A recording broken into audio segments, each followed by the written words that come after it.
एक तो राप्टा सबको पढ़ा है स्कूल में. What nonsense is this? We come from Dhruv is smiling. उसको नहीं पढ़ा होगा. नहीं नहीं, नहीं मुझे पढ़ा ना? never पढ़ा है ना? पढ़ा है. अगर पढ़ा भी नहीं है तो मुझे डर बहुत लगा है पढ़ने का, because I saw a teacher essentially slap every cousin I had who was like, she was a tutor for everyone, and they were wow. slapped in front of me, so I was just like terrified if I for like just getting slapped. This is the Auschwitz thing, right? In a real pain, you see everybody sent into the showers.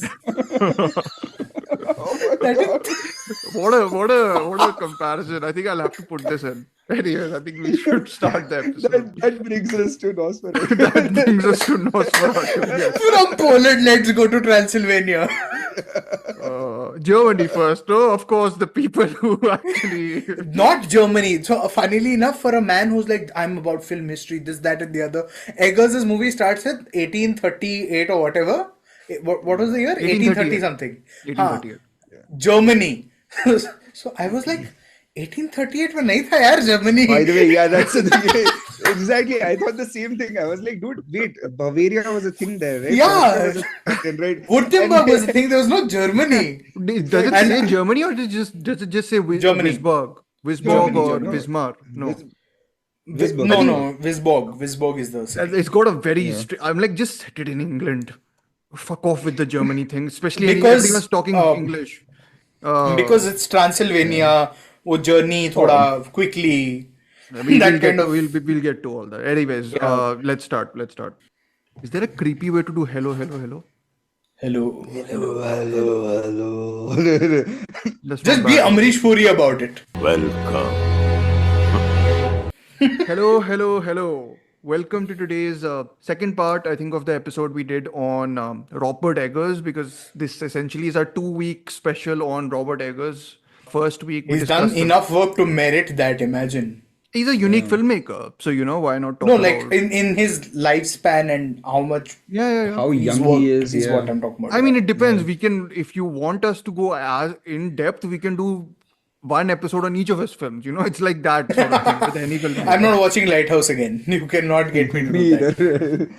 Fair. I don't want to see Willem Dafoe wanking off to a lamp. He doesn't wank off to a lamp. No, it was it's whatever he wanks off to. That's Robert Pattinson. Yeah. What does Willem Dafoe do? Doesn't wank off. He just like monologues throughout. He harks. Hark. And spits a lot. And farts. And farts. Yeah. Damn farts. He's basically an Indian uncle in a movie. Yes, absolutely. And if you want to listen to our extended discussion about all this and his and Robert Eggers' other films, The Witch and The Northman, you can listen to our previous episode, which had Aryan and Amartya with me. Aryan has already warned people about Nosferatu enough in that episode. But, him and Hutter are on the same page about warning people about Nosferatu. Yeah, fair. But before all of that... nobody is listening to him. That's also true. But before any of that, the first voice, of course, you've heard here is Varun's. Hi, Varun. How are you? I'm good, Dhruv. How are you? This is the second. I'm fine, Varun. This is the second time Varun and me are meeting for a Dracula-related episode. So you can make out your connotation. Who's the vampire here? Who's who is aged at this point? And John, the one who... Definitely me. Writing exams. Dhruv is just watching movies and writing reviews. That's true. And joining us is a very special guest, Sandeep Reddy. From the north. From the north of Telangana. Sandeep Reddy. We are kidding. North I think of Begumpet, Hyderabad. We have the ultimate villain with us then. Essentially. Yeah, we do. Ultimate animal. And whoa, okay, first stop. A spirited animal. We are kidding, of course. No one can see Hemant right now, so all this is like everyone has to imagine. Everyone has to imagine. We'll just make a quadrant as a episode cover. Nosferatu, Hemant. It's the mustache. So. That's why I just need the mustache, not a beard hair, really. Yeah. Telugu Nosferatu. Dracula Garu. Okay, I think we can move on from.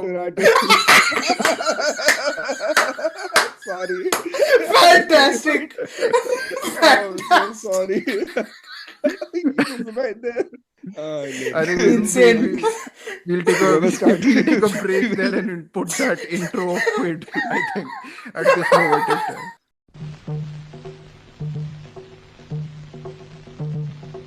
जादू मंतर जादू मंतर जादू Mantar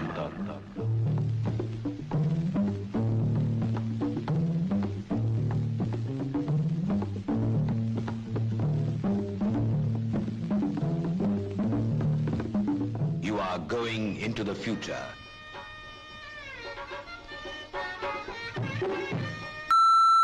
You talking to me? They always be these clothing. என் பேர் மாணிக்கம் எனக்கு இன்னொரு பேர் இருக்கு Talking to me? Queen is dead. Yeah, before talking about anything else, yes, we have Varun and Hemant for this episode. Both of them are Varun had already planned to come on this episode, so thank you, Varun, for being here. Not on time, but whatever, it's okay. I was on And- time. Well, yeah. According to the revised time. revised time, which you revised. And Absolutely. then, yeah, and Hemant is here by chance because of the snow. So thank you, Hemant. Because there was a snowstorm. Thank you, Jack Torrance, for being with us tonight. Yes, yeah. I don't want to turn into him, so that's why I decided not Yeah. to drive 4 hours. Yeah. So yeah, we have both of them today for this episode, in which we will be not just talking about Robert Eggers' Nosferatu, because why should we just talk about one film when we can talk about three? Three, yeah. Especially two. Which Or are, when I do a podcast, 9. yes, for that you can go and listen to Varun's. This is the I've got biggest long episode. biggest This is a good Quid plug for surprise IP, of actually, 2025. Yeah, for IP also. Yeah, nice, Varun. Go ahead, speak. Yeah, so an episode I recorded with Dhruv and Prakhar, who When has did you also been record on it? Queen is Dead in June of 2024, and which then got locked behind a paywall, which I could not break through because I did not have an international credit card. Couldn't pay. Has finally been accessed, yes. Yes. मैं कंगाल था और फिर busy भी था, Yeah. घर में शादी भी थी, तो आप सब आपकी सुनिएगा. नहीं थी, but yes, हाँ. सर भाई को ही काम करना पड़ता है, बहन का इकलौता भाई मैं ही हूँ. You were very happy doing all that, of course, right? Was I? I don't know. I didn't get paid for that. I of should course. claim some salary. But no, yeah, so we recorded an episode on IP. Please check it out. Speaking of IP, Nosferatu. Yes, absolutely. But before that, Nosferatu के पहले एक और Dracula, because चोरी तो वहां से चालू हुई, right? Nosferatu. I thought you didn't believe in this chori chakari in films. You were like, क्या फर्क पड़ता है? I mean, it's fine. Whatever, we'll talk about it. But see, before we start talking about the three Nosferatu versions, which we are eventually going to talk about, which is the 1922 version directed by F.W. Murnau, which is one of the foundational silent films. It is the especially- horror movie. Yeah, for German Expressionism, especially, like it's almost like it kind of kickstarted it, but I think it still doesn't have many of the markers of it, which will come to follow in like the Cabinet of Dr. Caligari, which Caligari, released I think yeah. 3 years 2 years after, later, 2 years yeah, after this. But we'll first It's talk very about- much it's very much a follow up to something like their Golem, which came out in 1920. I misremember the director's name at this point, but it's very much in the same space of, oh, this figure haunts this place, kind of. Sure. It's more that zone than anything else, yeah. Okay, so that's the 1922 version. Then, sorry, say Hemant, you want to say something? Yeah, the Golem is directed by Paul Wegener. Oh yeah, Paul Wegener, yeah. Yeah. So yeah, I think there's a huge history behind the 1922 version, which we'll get to once we sort of start talking about it. But otherwise, we'll also be talking about the 1979 version by the great Werner Herzog. The great is not sarcastic; he is a great filmmaker. We've referenced him plenty before. I know I've used a clip of him in one of the episodes also before. I think it was the Jafar Panahi episode, because he was talking about a form of documentary which he makes, which is not about finding the truth, but like some ecstatic truth. Like there's a difference between those two, which he draws. So yeah, if you want to go and listen to that episode. But yes, his version, 1979, Nosferatu the Vampyre, which we'll talk about. And then finally, we will be finishing our episode with the lovely Robert Eggers edition, the 2024 edition that's just released, or it is released on Christmas Day in America and Christmas released Eve, I think, right? America. Christmas Eve, yeah. Christmas it was, Eve, It was okay. released on Christmas Eve, America. New Year's Day, the United Kingdom, and 10th of January, India. Yep, 10th of January, India. With it's like bunch of cuts in India, of course. So we had planned this episode according to the Indian release. So Yeah. we'll be releasing this episode हम hopefully. सब भारतीय हैं, of course. Of course, of course. So yes, but before any of that, we will be starting by talking about the convoluted history and the give and take between Dracula and Nosferatu, because they are essentially borrowing, like, of course, there's the main text, which is the Bram Stoker's Dracula, which was written and published. It was published in 1897. Gothic horror fiction novel. And I'm gonna spit out some facts here because I have written them down and I'm not going to waste my paper notes. It was and this is, I think, important because one of the things which we will be talking about repeatedly in the films also is how filmmakers take a text and sort of put their own spin to it and to successful degrees and to not successful degrees both. We'll be talking about all that. So the original novel was written in epistolary form, where story is communicated through like letters, news articles, and diary entries. It has no main character. It focuses by and large on Jonathan Harker going to the castle of Transylvania and discovering that Dracula is a vampire. He then runs away from there, and then Dracula basically moves to England. And this is set in the Victorian era, the original sort of 1897 version. And I think the novel also is focused, apart from these two people, on Van Helsing, who's largely an absent figure for a lot of the Nosferatu films. Or been, there's another figure substituting for him in the versions. But anyways, the earliest known print, like the film print, there is a Hungarian version, I think, of which like the negatives and all are lost. So, after that, it's only F.W. Murnau's Nosferatu, which is an unauthorized adaptation of Dracula. And there's a huge complicated history in the fact that, the widow of Bram Stoker sued the production company that made Nosferatu, and they essentially went bankrupt in 1924. They were told to burn all the prints of the film, and it is sort of like through whatever luck or whatever, there are some of the prints that remained sort of then got restored after the license sort of went out of date, and then I think the Stoker's widow had passed away by then and whatever. So it survived more by chance than anything else, but it was a foundational film at that point in time. The key differences from Bram Stoker thing, I feel like I'm just telling the sort of brief overview of it, is essentially that it simplifies its epistolary form. A lot of the adaptation it's basically like I don't know if this is a correct way of categorizing it, but it feels a bit like a B movie in some ways, like in terms of its because it was cheap. It was like B movie in the sense that it sort of simplified a lot of the things to make a story feel, to communicate it to a general public at that point in time. So essentially, it's light versus dark for me in many ways, and that's how it's formed. Cinema is also like in its first decade as like a wide public narrative event thing. So happened 1912 onwards. So it's 1922. So it's very much the beginnings of cinema here. Then we got Todd Browning's Dracula, released in 1931, which is the Universal movie monster, played by Bela Lugosi. It spawned its own universe of films. Then Terence Fisher's Dracula came. And of course, this universe of films, we are not going to delve into sequels and offshoots or whatever.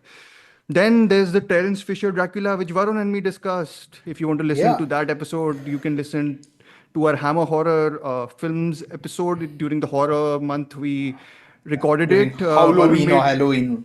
Varun made me watch the most boring Hammer horror movie in Rasputin, the Mad Monk, which is a pile of dog crap. Apparently, so I checked this out. Apparently, the Alan Rickman one is a lot scarier, and I'm like, well, yes, anything is scarier than this. Exactly. I mean, you need something to happen in a movie, right? Like, come to think of it, currently Hemant looks a bit like Rasputin too. Whoa. Hey, come on. I've gone from Sandeep Reddy Vanga to now Rasputin. This is like And a this is bit of way too much Modi range ji. you're giving me that I don't have.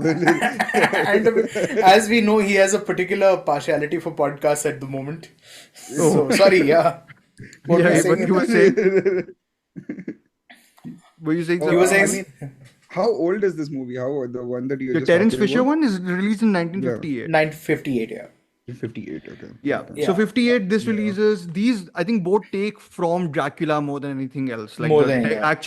actual text. Nosferatu isn't like in the Also, same Hammer year. horror is very, very British in like Yes. most ways. So And you'll with Hammer horror, I think you'll also see like if you want to compare a lot of these films. I don't remember the Todd Browning one because I think it's incredibly boring. But the Terence Fisher one, you can see like the seeds of sort of like your slasher film being laid out there. Like it begins in a way where you get a first kill, and then the whole thing, like Yeah. then the drama takes place. But whereas when you see like a Nosferatu, you get like a normal beginning. yeah, it's like the earlier versions of like the films that would horrify the censors in both UK and the US. Yeah. Pretty much like that Michael Powell film. I've forgotten the title. That sort of became an outright sort Peeping of Tom? Yeah, Peeping Tom. Oh, Peeping right? Tom, yeah. That released 60s, I think 1960s. Yeah, early 60s. Yeah. That was 1960, and it was way ahead of its time. Oh, yeah, That yeah. thing was That's like, a creepy movie.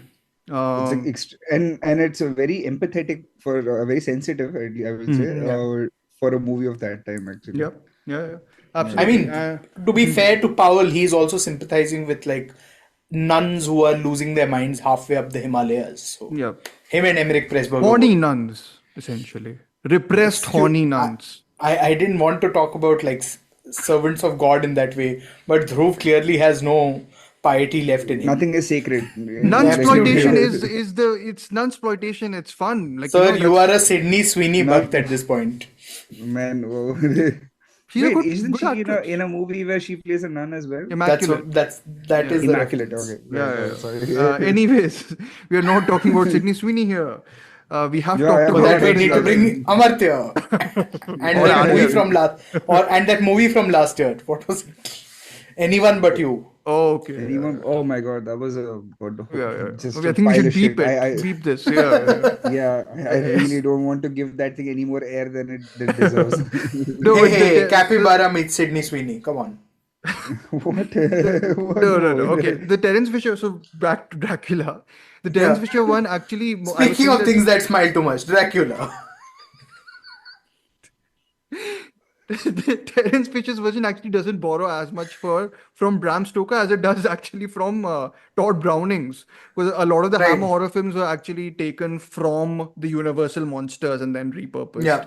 in classier That and trashier Frankenstein. Yeah. form. That and Frankenstein, etc. And We- quicker, again, we always talked about quicker. all this. Yeah. Yeah. You can listen to us babble about that.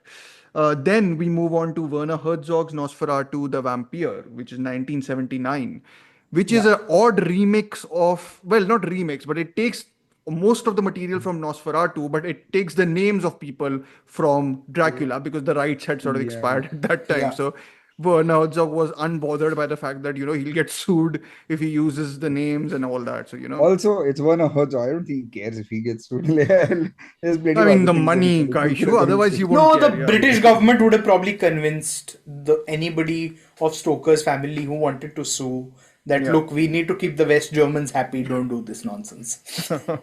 Also, it's called Nosferatu Phantom der Nacht. That's the German. That is the title. So That's the this- actual title, yeah. So that Varun will say, I will say the Vampyre because I don't want to sound like a fool. More than I What do. an insult to the language of the German people. Beautiful. I didn't beautiful mean German that language. the language is stupid. I meant that my pronunciation will be stupid. Just to clarify, German people, Getting please such don't attack me. Schadenfreude from this. Huh? Sorry. Anyways, Danke. then we move on to Francis Ford Coppola's Dracula, 1992. Francis Ford Coppola's Bram Stoker's Dracula. Yeah. What a mouthful of a movie name, man. I mean, it's not Francis Ford the feeling Coppola's you get Bram when you drink a Stoker's Coppola wine. I mean, he The probably same feeling you also. get from having Coppola wine is a mouthful of something. Yeah, so I mean, that's one of the films which I really wanted to watch before this episode, but didn't get a chance to. But That's Hemant also a had. film that plays very interestingly in that it takes from history and from Dracula's the origin Yeah. story with Bram Stoker. It brings in Sure. Vlad the Impaler for some reason and merges the two. There's also a reference to Elizabeth Bathory, who is the Hungarian You mean countess it's a who was hot mess? yeah. I mean, it's it a does have plot. Monica I would say that, Bellucci. It does have Monica Bellucci. So You mean it's Yeah, it's that's- post 80s Francis Ford Coppola means it's basically like a genuine mess, and then people like take I out don't whatever think they it's a want from it. genuine mess. I think it's pretty well received for the kind of movies Coppola ended up making later on in the 90s Sure. and 2000s. Sure. Like No, but I've heard it's like Rainmaker one of is the- probably the last well received movie of that time. Whatever it's called is decently received, but apart from that, What? nothing. Twist, something Not like that. Twixt. Twixt is not well received. Don't worry. Yeah, that's not really well received at all. I know it has something to do with a bar of chocolate. It's a vampire movie. What? Twix is- You're talking about the fucking chocolate brand. Yeah. No, leave that out. They're not going to Oh my sponsor God, us. dude. Dhruv is also a capitalist at hit this us up. point. Nestle hit us up. Sponsored by We really Nestle. need war criminal organizations to help us out here. Come We on. need more deforestation, please. Anyways, I mean, there's again, the long and short of it is there's a gazillion adaptations of Dracula into Nosferatu into Dracula. You know, a lot of them We've are- not covered like a whole range of movies we have, because absolutely. because Sanjeet is not with us to talk about the Ramsay brothers. I mean, again, the literature and the film canon is filled with all this. What we Yeah. are choosing to discuss is I guess let's just call it a pretentious version of Dracula. Pretentious in the sense that Nosferatu makes it sound like you are watching an art house film. You know. But Whereas- Nosferatu, I mean, there's meaning to the name and stuff. Yes, that's disease. explained I in think it both originates films, from something called the like bird, disease. I mean, the it's song linked. of death. Yeah, it's Yeah. the song that the bird of death makes is Nosferatu, and Yeah, and I think they it's even have linked more, biblical references. especially in the first two versions. It's linked specifically to like Germany in some way. Yeah. The Nosferatu angle of it also, and there are troubling ways also it's linked with, which we will talk about. But yes, as we have discussed, first we will be discussing. Unless you guys have other thoughts, what do you guys? Hemant, you've seen the Francis Ford Coppola version. Do you have any thoughts on that? Well, No. my thoughts are that I would say watch it for just the visual appeal of it. There's a lot of visual intrigue in that movie, which is harkening back to the 20s, which is Expressionism and only, right? I the think a lot of it. expressionism, yeah. Michael And, Ballhaus on camera. Yes, yeah, and it's very well shot. I don't think anyone should bother with trying to take Keanu Reeves seriously ever. But you can enjoy. I like Winona Ryder. I don't know what other people's problem is with her. I think those are the but, two performances which are critiqued, and then Gary Oldman, everyone says is like really good. In it. Yeah, So- he's really the. I mean, what He's you also watch- wearing a kimono at one point, right? the he? art and costume. Yeah. So there's a Japanese inflection to the whole thing, I think. I think that's also Yeah. probably a nod to the makeup artist who did his makeup. Which Yeah, I is thought that was Katsuhiro more of a- Tsuji, the Oscar winner. Yeah, he won for this Darkest for Hour Darkest also. Hour, yeah, Jinx. Okay. There's Jinx! one- We are 5! I know, man. I know. I have to. This you want to do elevator rules, lift rules. There's one. Dhruv would love you for that, like for being able to make me shut up for one whole episode. Dhruv would marry you. Dhruv would be the Nosferatu to your Ellen. I would. This is like the issue is that I might join you in the. I am more the vampire husband who turns into Nosferatu. Spoiler. So I would do that. But there's one note to have is that the whole Ivan the Terrible angle Not known. Ivan the Terrible, Vlad the Impaler. Vlad the Impaler, sorry, not Ivan the Terrible. What am I saying? Vlad the Third Dracula. His vibe is something that really informs Bram Stoker's Dracula by Coppola. He's trying to draw more from that legend, and Sure. I was mentioning it earlier. There is also a real life person other than Elizabeth Bathor, who is Bethori, who is a real serial killer who used to live and used to have peasant girls and women that she used to torture and kill and drink their blood to stay young. So good times. You can read up on that. That's really interesting. Very good times. Yeah. The moment Hemant said Ivan the Terrible, no, for some reason I was reminded of Night of the Museum and the Ivan the Terrible character arguing that he wants to be renamed Ivan the Awesome.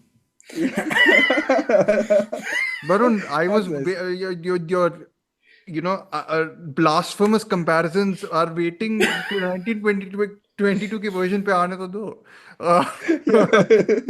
No, but Oh yeah, I should pull those up. yeah. And I guess we'll talk. Well, we won't talk about this because none of us has seen it. But there is a 2001 film called Shadow of the Vampire, right? Which Yeah, I guess we'll talk about, dramatizes the production of F.W. Murnau's film, basically. which we will go to next or first, Yeah. or whatever that means.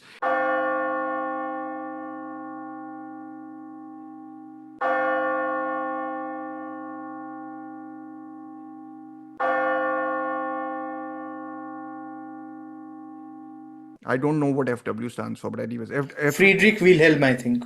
okay.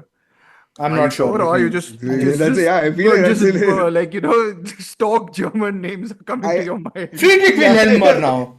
Okay, That's the right name, yeah. it's right. Yeah, Frederick Wilhelm Murnau. nice. Yeah. Okay. So yeah, I went with the two most common German names. Those Yeah, it is. Yeah, but it's amazing his life. He was born in Bielefeld, Germany, and died in Santa Barbara, California. In he a wanted car to watch- accident, which Oh. mirrors the way somebody else on the production of Nosferatu also died. really? Oh, Yeah, I creepy. read this Creepy stuff. yesterday or something. Yeah. No, but Yeah, FW Murnau worked in Hollywood. He made Yeah, his He first one of went Sunrise. and made a couple I of think movies there. Sunrise is one of his great silent. Like I think it's at the cusp of the silent sound thing. Sunrise. Yes, I think they it's had like called. a new movie tone, Fox movie tone technology, which was basically just sync music Yeah. and sound Okay. effects, and that's how they presented Sunrise. And I watched Sunrise, man. That Taboo and City Girl. These are the three Murnau movies that I like. Got all my patience ready to watch.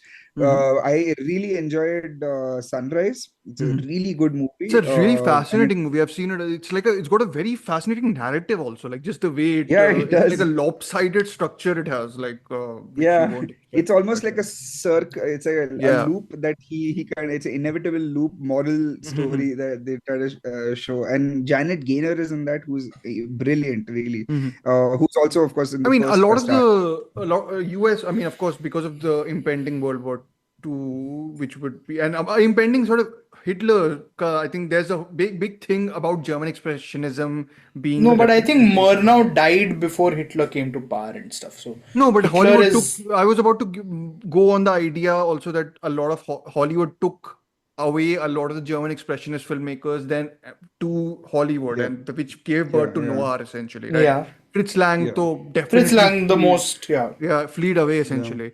Yeah, but like After also Adolf Billy Hitler Wilder. asked him to make a movie, like a propaganda movie. That's Great because story, man. Thea von Harbo, who was Fritz Lang's wife, actually worked with the Reich Propaganda Ministry under okay. Joseph Goebbels for a while. Yeah, I think as soon Alongside as he the was- likes of Leni Riefenstahl, which is funny because Thea von Harbo's lover was half Indian or something, Oh. and Indians were not considered good people by the as long Nazis as for obvious I reasons. think as soon as he was asked, he like next day he packed his bags and went to America.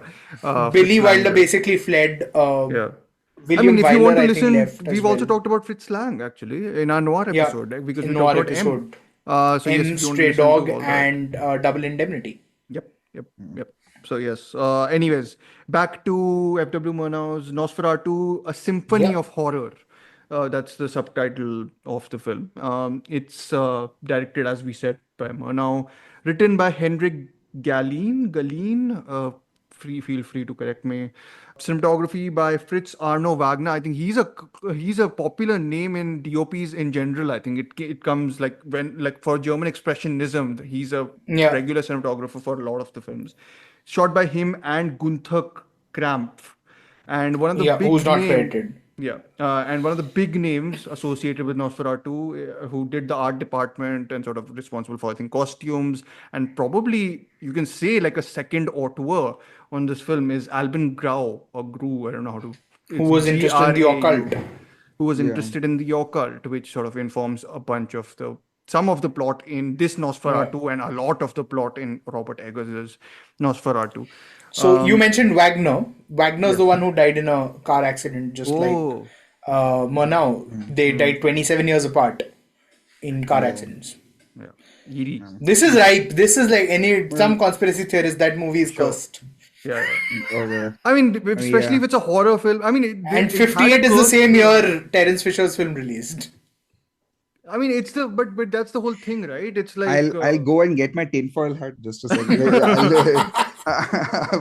So give me a second. It's under my other paraphernalia. It's under my red color wool for connecting the dots on the board. Wagner shot M most prominently, I suppose he shot Oh. M. yeah. Okay. But no, I was about to say that the cast includes Max Schreck. Schreck is Yeah, okay. Shrek is correct. Yeah, he plays Count Orlok. Graf Orlok is what I've written. So I'm guessing- Orlok. Orlok. Sorry, yeah, Orlok. Then there's Gustav Gustav. nahi hai sir wo. I know. Gustav Did von Bang. someone tell you about Max Schreck? Like that? Yeah, apparently he was a vampire and stuff. What do you mean? Apparently, he was Is a that- vampire. There can't No, be a he was real a vampire. character right? actor. He was a Yeah. character actor, and the whole point of like the apparently movie he with suffered- Willem so Dafoe we was will- that he was a character. I mean, he was too into character. Shadow of the Vampire is based off Is of about- that lore that Yeah. he was apparently an actual vampire. What the I mean, Come it's a on. good material for the movies. Like you made that Definitely. conspiracy theory which someone will turn into some garbage YouTube video. Yeah, Hey, but- Vivek but Agnihotri always ko aur with kaun kaam de Shrek- raha hai? I mean, with Shrek, you can always say somebody once told me the world's gonna own me, but yeah, you can't say that. Okay. Okay, But sorry. the other two players, the major sort of cast players are Gustav von Wangenheim, who plays Hutter, and Greta Schroeder, who plays Ellen. These are sort of the names which will sort of keep on coming back and are fairly central to all the films, right? So just mentioning them. The plot, I think I'm going to mention the plot for all of these films because they're all like one-liners firstly, and all of them are taken from IMDb, and they kind of are very good in telling you how these films or like who are the major players in the films, like which perspective is prioritized, what the angle of the story is essentially, because I think that's a big thing that will come to play when we talk about the different versions. So in this, the plot, IMDb, thank you, is Represent. yeah. Vampire Represent Count Orlok expresses interest in a new residence and real estate agent Hutter's wife. To which I remarked, अगर ये लोग जाट होते तो हटर Dracula को ऐसा झापड़ मारता.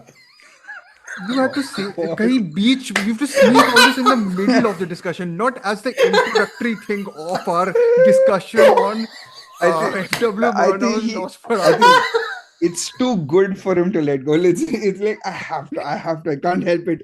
It's like him and the thumb with blood. It has to be brutal and he has to go for it. बोल दो अभी बोल दो वरुण अब तो Yeah, Hemant yeah, has set you up.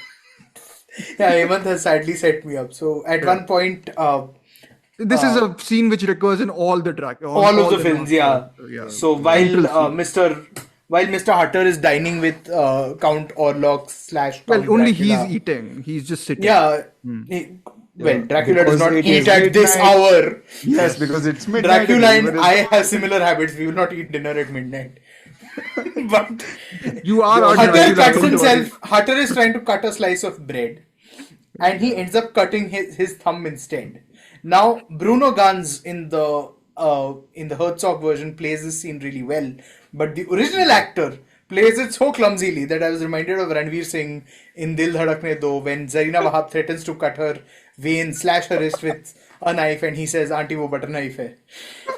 I was just reminded of that. कि dude वो bread knife है, तू क्या thumb क्या काट रहा है बैठ के उसके? The connection from Nosferatu, a symphony of horror, to Dil Dhadakne Do. Congratulations. Which is 2/3 of Zoya Akhtar movie and 1/3 of Priyadarshan movie. Yes, exactly. No, but I think there's more justification of a Nosferatu spoof character being in a Priyadarshan movie than in a That's true. fucking, Zoya Parish Akhtar. Rawal, of course. It's just her narration that sucks our blood in her movie. That's it. उड़े ख्वाबों के परिंदे. in Hera Fairy even has the teeth, the front two teeth. I think we should go back to FW1. Om Puri's mooch Murnau. in Hera Fairy and Bill Skarsgård's in Nosferatu 2024. मैंने बोला ना जाट होते तो बात ही अलग होती.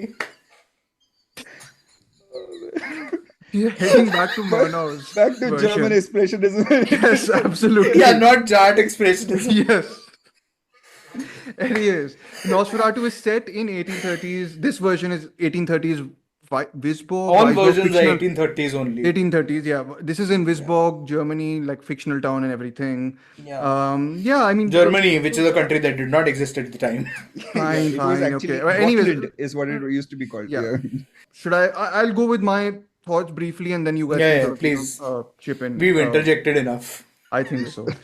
Anyways, I think this is the second time I was watching this. The first time I watched it, I think, is way back in undergrad. I think one of the first films. At NYU. No, actually, I don't think I watched Dracula at NYU. Oh. Must have watched it We're sometime. not I mean, it's one of Dracula at those NYU. quintessential texts, though. I think I watched Cabinet of Dr. Caligari. Never liked it. I remember the first time when I watched it. Okay. So I think I was wanting to when you're sort of in that phase of testing different styles of cinema. Yeah. At least I was looking at Wow, what subtle works- shade. I mean, it's not a shade. I'm just saying it's not everyone's. At least I was. At least I was. Everyone in my class was just watching Scorsese. Like everyone was just it's NYU, You know, so the everyone weird wanted to be thing, the Hemant, next Thelma Schultz. There is or like- literally no class in NYU that shows Scorsese films. Oh, that's good actually. Good. That's because you can just go to his house and say, "Sir, take my picture," and he Yeah, of sits down course. and watches it with you. Anyways, no, I've copy. actually never seen a Scorsese film in a NYU class. But anyways, But you have watched Border at NYU. I have, yes. What really did you? Were you screening it? I Were took you an Indian moderating cinemas it? class, so Oh. Okay, I guess yeah. Border is a little bit like it's. I mean it's awful, but yeah, okay. Anyways, going back to Nosferatu from Border. Border. Oi! Oh, Nosferatu. Oh, look. Mathura Das! ये coffin मत लेकर जा.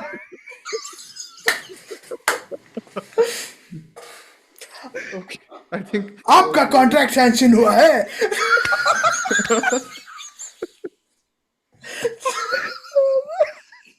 I don't even think I can cut all this. Anyways, no, I think the interesting thing on this rewatch was firstly, I think the obvious thing to say about this version is seminal film in terms of filmmaking, film atmospherics, the way it uses, I think more than anything, because one of the big things about German Expressionism, which will come later on, is sets. Like the big thing Yeah. is that everything took place on a studio set. The studio set itself communicated almost everything. So the camera was more static than anything Yep. else. And the set itself, the design, the way, I think Caligari is a central text for that, where, the way in which the architecture is shaped and everything sort of like tells you everything as opposed to even the characters. Like, you look at the set and you get the story as opposed to other sort of so that was prioritized in those. This is actually quite different because I was watching it, rewatching it. I was like, they barely use sets. Most of it's shot on location, like on different locations, or because I think Yeah. so cheap production. They shot it fairly quickly, and I think a lot of the inspirations. And You also couldn't shoot footage at the time. Yep. You were Yeah, exactly. bogged down by, the financial constraints post World War One and the fact that film stock was precious. Yeah, absolutely. And I think one of the things which also struck me this time was this kind of takes a quote unquote objective point of view on the Nosferatu tale. Like, you know how Bram Stoker's thing was epistolary, like you had different letters and everything. Yeah. Here it begins with like an unnamed narrator's account of Yeah. the plague which is hitting the fictional German town of Wisborg in 1838. So then after that you get like this series of characters. Like there's no Yeah. like there is a main character. One of the things which I think restricts the film from being as effective, I think, as it is the fact that there's a central portion in the middle where this is, I think, after Hutter is coming, falls down off the terrace, and then Orlok is supposed to go from Transylvania to Germany. Yeah. And that's when the film just splits into these multiple directions where I was like, Yeah. it has this, earlier it has this central thing. There's this amazing image I remember of this is a classic image that's replicated in a bunch of the other ones is also where the hands of Orlok are coming onto, like the shadow of the hands are coming onto Hutter.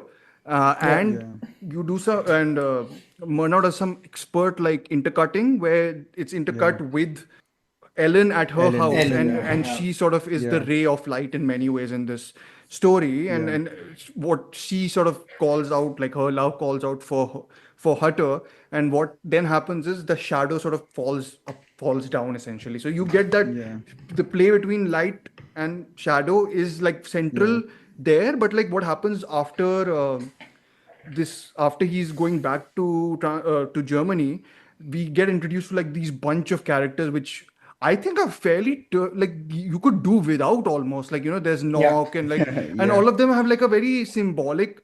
I was like, this is such an anti-animal movie in general. Like every animal is like a symbol of like the plague here. Spiders, mosquitoes, of course. There's flies, rats, of course. Rats, of course. Then there's the werewolves when he's going there. I'd like to add also plants, because they have also plants. There's the carnivorous plants which we talk about. Yeah. So you get, I think this section of the film kind of just disperses in a way which I thought took away from my experience of the film. And there's this mob attack, which I think is a very fascinating thing. Mob mentality sort of thing, which happens later on. It's something which follows much more effectively, I think, in M. By Fritz Lang. Right, yeah. It is about that. And I think one of the interesting things, and you guys please carry forward after this, I think it's this whole thing that this film, Nosferatu, and I think German Expressionism as a whole is linked with German sort of anxiety and like, at that point in time, post World War I. Like a lot of it comes down to these films expressing a sense of fear of the other, which is a very sort of, that's one of the prime sort of critiques leveled at this Nosferatu, that it has a sort of anti-Semitic strain running through it, just because the way in which Nosferatu is portrayed with like, his crooked doors and everything is a very stereotypical Jewish thing. And at that point in time, it's, I think I think Albin Grau only, I think, refuted the fact that Murnau was anti-Semitic, because he had like, I think Murnau himself is a homosexual. So I think it was the whole association, the idea that he wouldn't be that vindictive of a subsection of marginalized people at that time also. So, but no, I think this anxiety and like mistrust and, paranoid sort of atmosphere is effective. I think, I just think it's less successful when the film is doing the mob attack stuff. It's extraordinary film of images. I watched it without sound this time because I find the score. The James Bernard score is very irritating. So I find the score generally of Restorations a fair bit distracting. So I decided to not play it. So the images themselves are very effective. There's some amazing use of color tinted frames in the way it contrasts sort of night and day, and sunset is like this really sharp magenta pink sort of thing. Pinkish like, color. So it's like very effective in those terms. It's not. Isn't there also a bit of like negative? Play it's for a there bit? it's during the horses are coming in, and that bit it's is when they change coaches. Like when he walks and actually finds the ghostly coach. That's when it becomes negative in the. I think that way the film is very. it's far more inventive than some cinema that's made today. Yeah. It really is. Yeah, I Right. was very surprised by watching that movie and how many visual techniques that they have. Like Yeah. there's a lot of visual intake in every single scene. They have. It's not like I loathe the Harker or whatever, like the Hutter sequences, because it was too boring. It was too Yeah. plain and static. And Hutter's performance, or He's because he's Also not very talk really about the very good. silent cinema stuff, and I mean, of course, that's a acquired taste also because theatricality and everything. But he is particularly overplaying it quite a bit, Yeah. because the other two are not. He also looks a bit like Max- Aaron Taylor Johnson, if you think about it, which is very a little bit, weird. yeah. He looks a bit like that, Well, like no, a because young Max Schreck and Greta Schroeder Anna both are Karenina. pretty good, I think. Anna Karenina era Aaron Taylor Johnson is what I'm talking about. Yeah. Okay. Yeah. I So think his 10 odd years performance ago. is distracting a little bit. I think because I think Shrek is so good and Schroeder is also pretty Schroeder good. I is think. actually Yeah. pretty good. Yeah. Yeah, She gives starts that, off pretty ethereal mediocre. performance. Yeah, she And then does, it yeah. sort of becomes something more interesting. To my mind, again, like you said, right? Images and stuff are more memorable. I found the film's use of location very interesting. Like how yeah. it manages, despite the limitations that are placed upon a film made in the early 20s, Yeah. it conveys to me a better sense of travel, of which, as does Herzog's film, Yeah. which is sadly the undoing of Eggers' movie. I mean, It isn't able to convey the same passage of I think one of the weariness, better- of travel, of I think one of the better sequences actually is better, meaning I still don't think it's like great, but I think there is a particular image which stuck in my mind about Okay, where so- he's stranded in the middle of a forest essentially, which is like yeah. bending yeah, but to forward be in the and narrative, backward. it has too many of these inserts. Jump scares, no? It's good. Yeah, it's I'm the like, no, modern you don't day need that. go thing, which Yeah, easily get so- to Wait, that. this is the new one. This is the new No, new one, New the one. Not Eggers the one. not Yeah, the yeah. old one. The The jump whole- scares kahan hoenge? A whole forest sacrifice and all that nonsense is just it's a distraction from the plot itself. Yeah, we'll get to that because Right, none of so- I mean, we'll talk I about thought that the additions jump later scare because this and- is very compact in Yeah. in a sort of like you get archetypes here, not people essentially, Yeah. right? Yeah, but I think Yeah, that's yeah. also the point, that cinema was meant to be very, very, very mass scale entertainment, populist. Don't use that word. Mass. What mass? Mass. Massi, you don't. massi. No, just because You don't there's want- a filmmaking, you don't want there's a the- filmmaking finesse to this, which I'm just No, like, no, definitely. I'm talking about its I'll use- appeal to a Yeah. widespread audience Yeah. is very I wish different. I could like, I guess when I'll do a post on this episode especially, but there are like certain images I was looking at, and I was saying that how Wagner's cinematography is really impressive sometimes, like especially, Yeah. I think in all the films, some of the most evocative sections are when we are inside the Count's castle. Castle, yeah. Castle, yeah. I mean, I think Or that's- as Eggers seems to have understood it, black walls.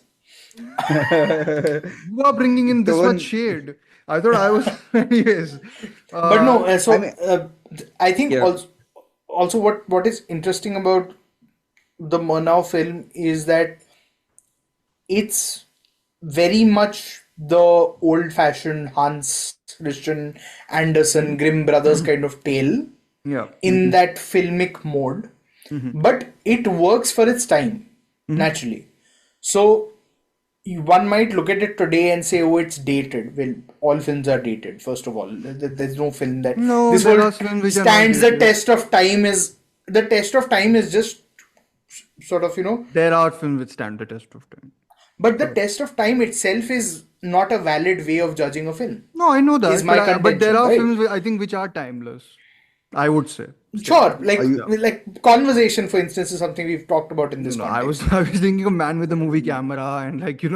more experimental stuff. You went even further Raj back. Day, Fair I enough. think is timeless, totally timeless. I think by M. this marker. But anyways, M in a way is I timeless. was M going though to is say such a Fritz Lang, prototype for a almost lot all of Fritz serial Lang killer stuff, are which a is- bit that way. Sorry? Sorry? Like all Fritz Lang movies tend to have that little bit of a timeless Yeah. notion to them because they're kind of myths. Like they Except seem the like ones he acted in. fables. Okay, yeah, I've not seen those. I've heard that he's like a really cringy actor. Like Yeah, he's what very little I think I saw of within- Contempt, I think is the film.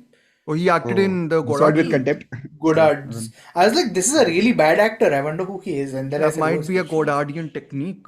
Maybe. He reminded me of, you remember David Lynch's cameo in Fablemans? I love With that. the Oh, eye yeah, patch and yeah. everything. Yeah. Yeah, Anyway, John so. Ford, yeah. Yeah. So the Hey, you Murnau didn't thing like that? is. Come on, like that was. I that liked was- that. I don't like Okay. Fritz Lang. in David person. Lynch is not playing John Ford. David Lynch is playing David Jim is Lynch. playing David Lynch. Yeah. Yeah. Anyways. Yeah. So I think the communication of, okay, this guy is tired and he's sort of, worn out, and this count is going to, make mincemeat of him very quickly. And the fact that the count has no sort of underlings. Like, there's nothing about him, which is also the Kinski count. Yeah. Nothing about him is otherworldly in that sense. He can do all of this by himself. He's that level of boss mode count. Yeah. I mean, I think the Max Skarsgård on the version- other hand, इतनी बड़ी मुच्छी and फिर भी उसको wolves लगते हैं बंदा No, मारने I के think the Max Shrek version is what you can say a boss mode count. There's especially an image when he looks outside of his door, like and he's like standing enters, out like Yeah. from like a coffin. Like I think this is Yeah. right image. I'll put it out whenever we are talking about it. But yeah, sorry Hemant, you've not gotten a chance to speak much. That's why. Go ahead. No, I mean, I agree with the whole. It feels a little bit dated in terms of acting. Other than Max Schreck and Greta Schroeder, Yeah. I felt like that the movie is like watching the movie. I have a very like I don't watch 20s movies very often. So when it was a very dumb thing, and I was telling Aarti when I was watching the movie, I was like, hey, these guys move like they all move like regular people move in like how it's not like they move in like slow motion or like I mean, they choppy, move in fast like- forward motion actually. Yeah. Just for us because I think it was shot. It's projected The frame that rates way, on yeah. which it's shot Yeah. is lesser than the frame rates in which it's projected, I think. And the transfer and all can be like the film's length varies based on the transfer rate as well. Yeah. Exactly, yeah. yeah. And sometimes because to not have smearing effect of scratches, they tend to make it go even faster so that you don't notice the scratches, because there are some scenes where he's there in the lodge where you have a sudden like this is the BFI BFI like, restoration, we all saw that restoration, only, yeah. And that has this like weird situation where suddenly it goes from like one shade of red to another shade of red, and then it becomes super smooth. It almost looks like 4K.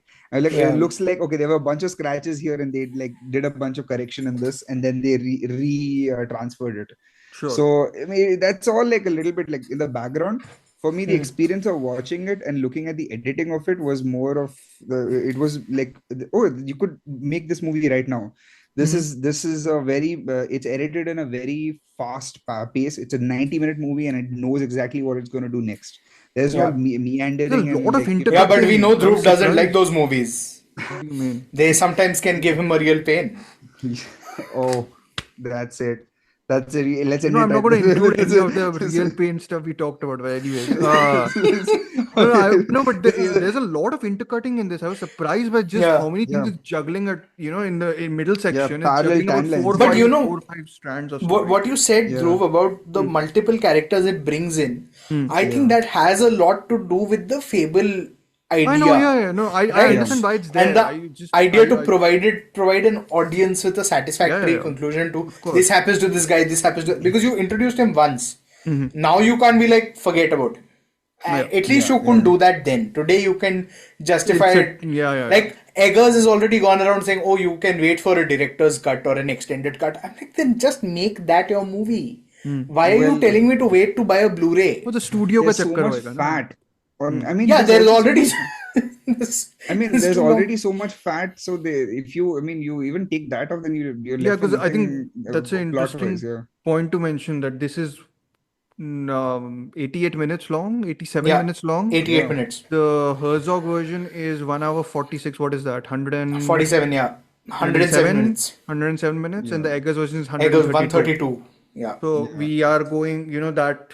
Yeah, it's a Graph with very clear upward But line. nowadays, I think with the trend, like you need that auteurous bloat is essentially equated with a sort of prestigious quality that comes with it. I mean, you have to do Greta something Gerwig is interesting an with it. auteur. She doesn't make fucking exhausting movies. Yes, yeah, but she does not make. I mean, I she mean, made Eggers, little. his She didn't Eggers' make Little filmography Women also murdering has people. actually had this graph. I know this is 7 minutes shorter than Northman, Northman. but he Yes, went yeah. which is 92 minutes. Northman feels a lot longer than this movie than the new Northman Nosferatu. is I feel. yeah. No, I agree. I Yeah. agree. Don't get Joe started. It will become another Okay. therapy session. No, we've talked plenty about Northman in the last episode. I mean, there's nothing to be angry about. I was just sleeping. Yeah. But anyways, See now, if again I repeat, if Dracula and Hutter were Jarts in the Eggers version, we could have called it Northmen Part 2. Nice. is that the way we are going to end the Did they all go to FW? lovely university? Like, Lovely professional university, Lovely transforming professional education, transforming university, India. sorry, yeah. But one Do you, note you on remember? You remember Sharda University? So they used to No, I just don't hide- remember Sharda the, University. the What are you world, the talking world about? is at Sharda University. Where are you? So somebody put up a thing at a better university. Nice. Do we go to a better film then? Sure. Or do you want to go to? you wanna go- Contentiously. contentiously, you feel Vampyre is a Contentiously, better. because I think the main reason of thought amongst all cinephiles is that the OG is the best, right? That's the big thing. 1922 version of FW. Who can beat that? And I think Herzog. That's the answer. I'm just saying that that's a perception, and I think that there's absolutely no reason for me to contest anyone who doesn't like the Herzog version but likes the Murnau version.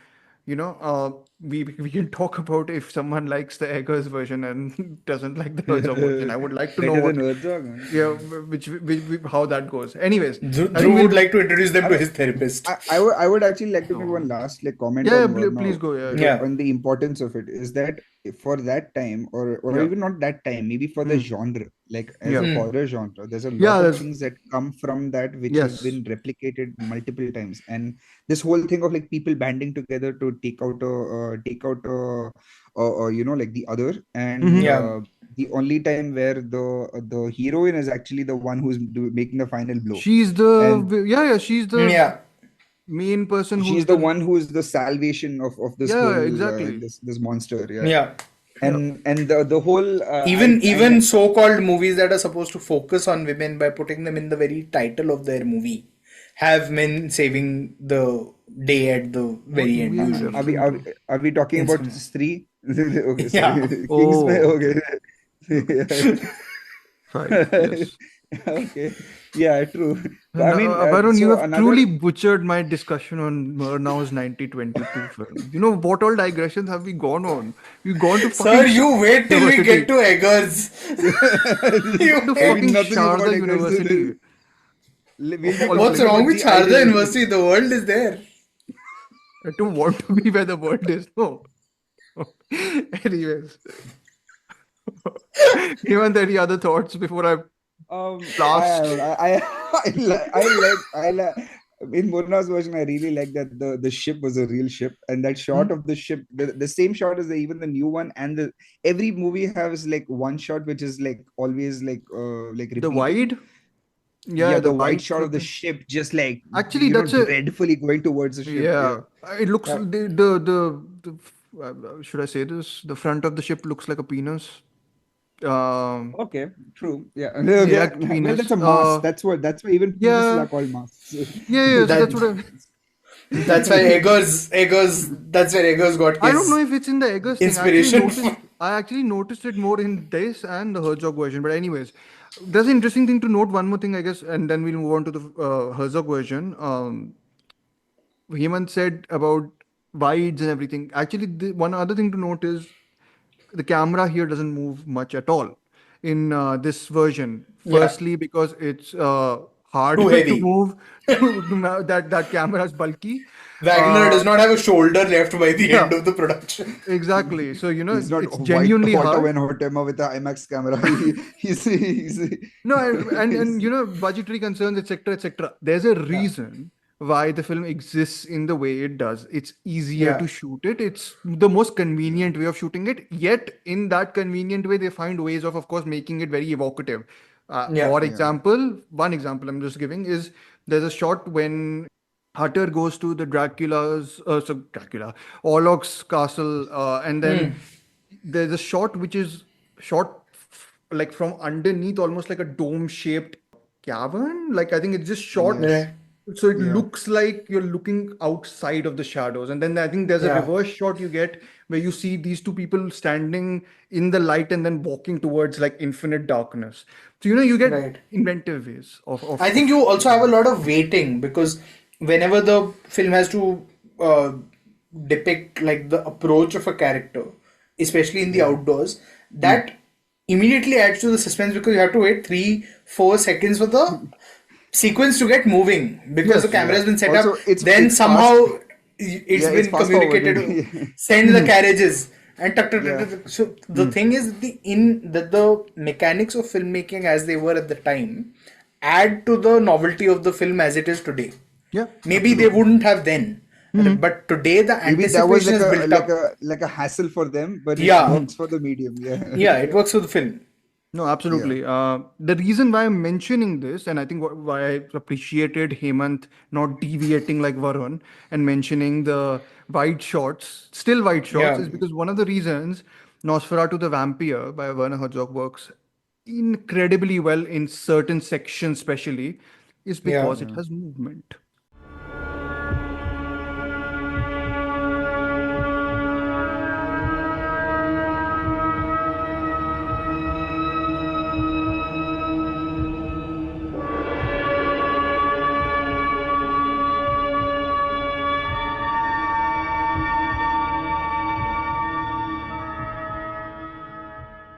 I've realized this just simply by watching these three versions.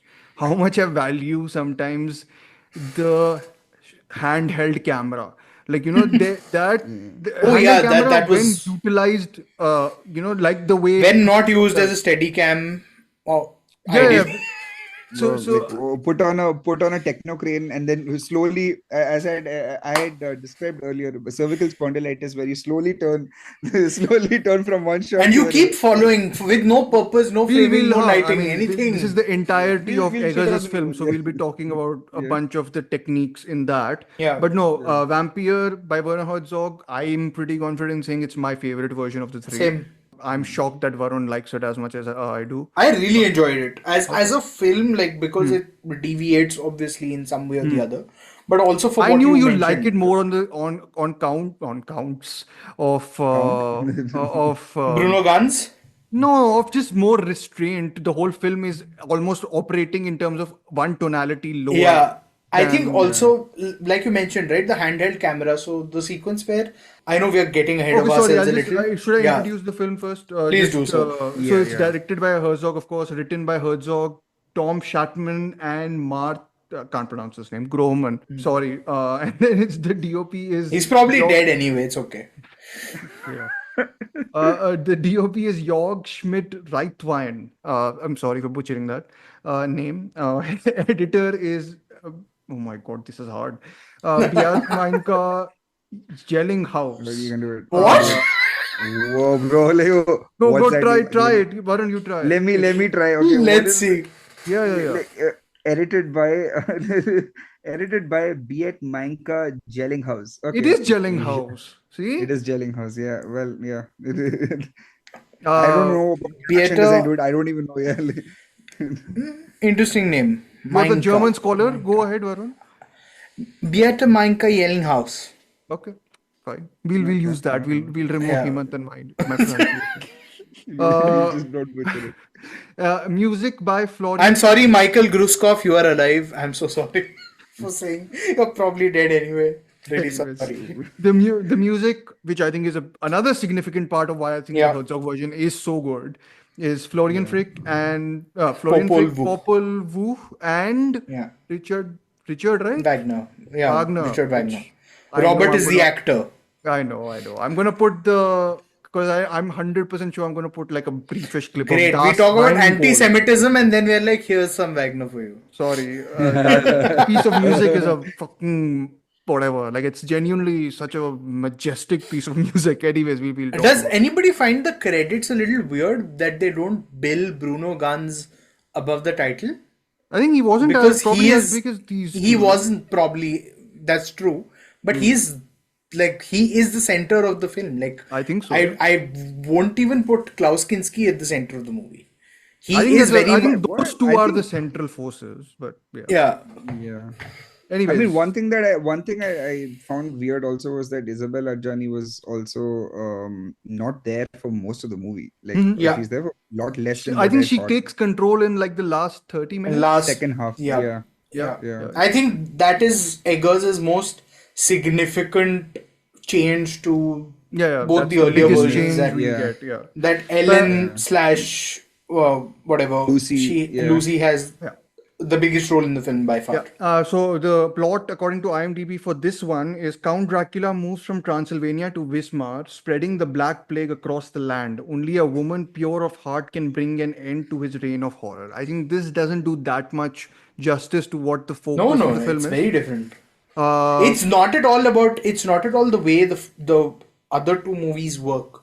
Yeah. Dracula himself is very different in this film. Oh yeah, 100%. So let me begin with you, Varun. Then we'll go to Hemant, Yeah. and then I'll go on this. So yeah, what did you think of the Vampyre? Interesting, right? That Dracula and Hutter don't share antagonistic vibes from the get-go. Yeah. He doesn't, if you notice in both 22 and 24, he's like, you're late, all my servants have gone to bed. In this, he says nothing. He's just like, Can I Right? interject? yeah, The first act of this movie, I was genuinely, I can't remember the last time I've been entranced like I was. Like the moment when it leaves the castle, I think it loses something.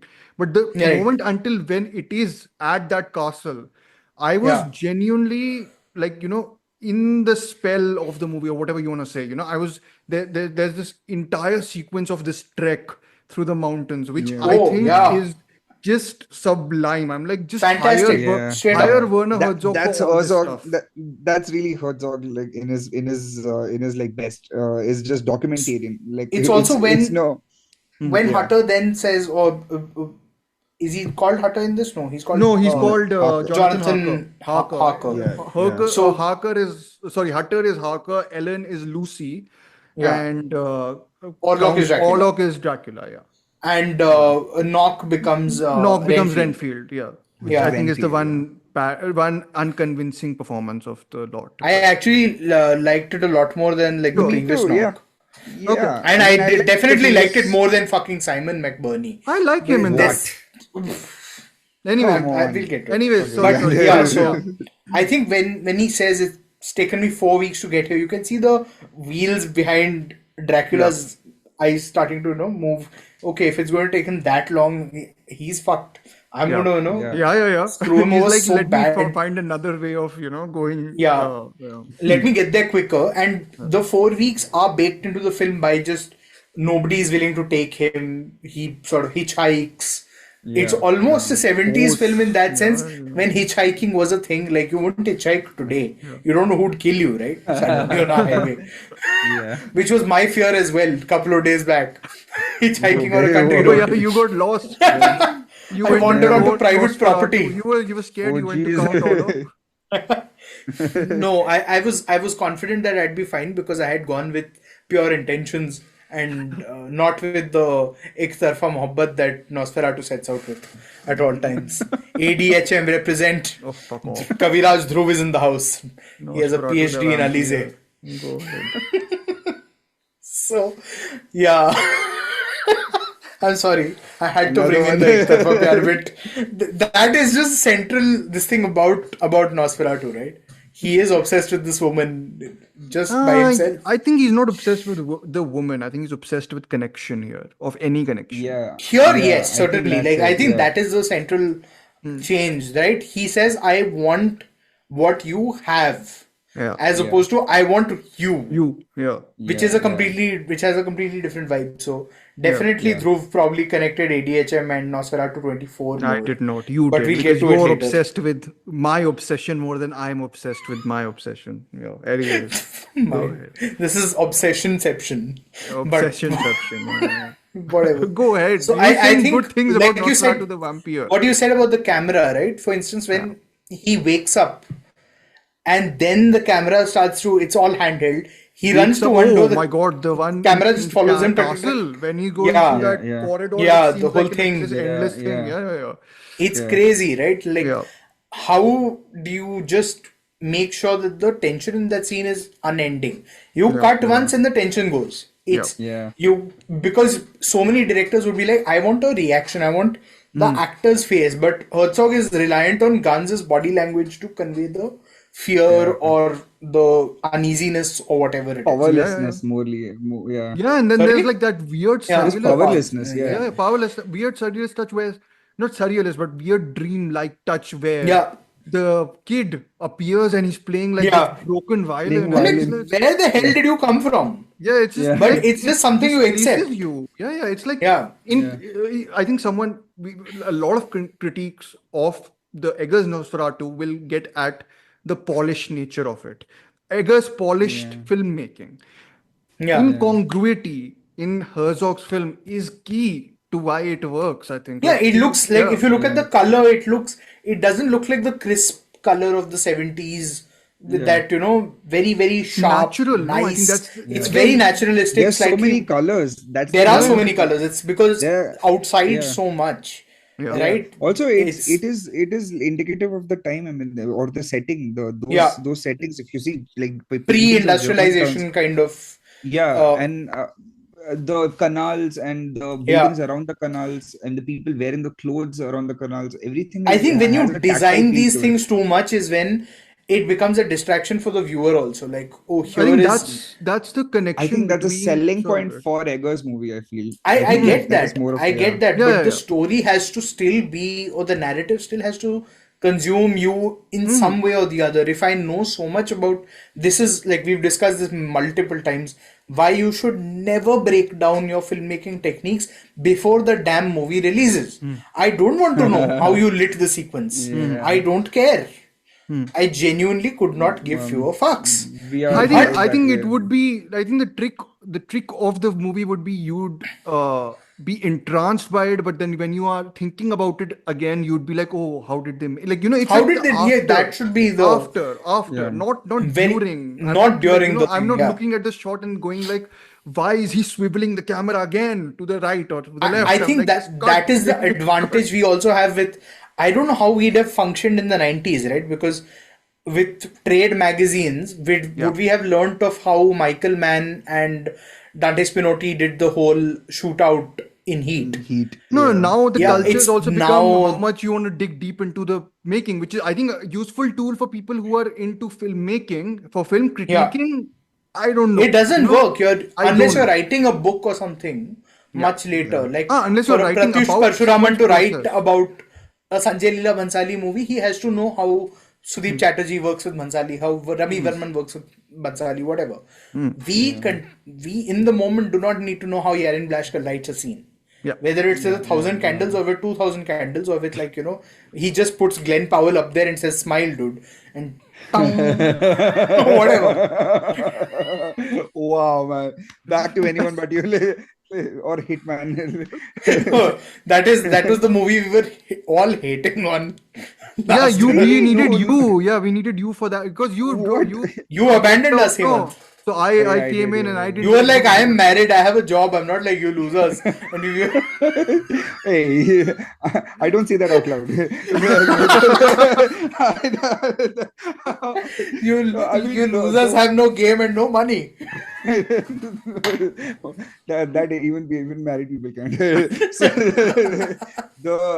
I think the whole narrative around movies in general now is just because like to get people butts onto seats in theaters is that there has to be some intrigue outside of just the movie, because people are very easily distracted and there's a short attention span that you can't keep up.